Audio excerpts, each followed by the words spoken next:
The Bible places the foundation of joy, not in human effort or personal resolve, but in the blood of Jesus. 1 John 17 says, "The blood of Jesus, his Son, cleanses us from all sin." This does not mean that sin has become small.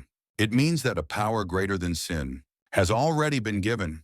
The blood of Jesus does not simply cover sin, it cleanses it completely.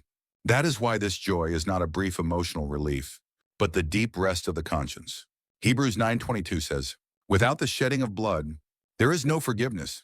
This tells us that forgiveness was never cheap. A price was required, and that price has already been paid in full. Because of this, the joy that comes through the blood is not a second chance we must earn, but a freedom that has already been granted. Psalm 51:12 says, "Restore to me the joy of your salvation." Sin steals joy. It silences praise and weighs down the heart. But the blood restores joy. Lost peace returns. A bowed head is lifted again. Ephesians 17 says, "In him we have redemption through his blood, the forgiveness of sins." At the heart of this joy is not the statement, "I am still unworthy," but the assurance, "Even so, I have already been forgiven." That is why the joy through the blood does not depend on changing circumstances. It does not disappear. When problems remain unresolved, the issue of sin has already been settled.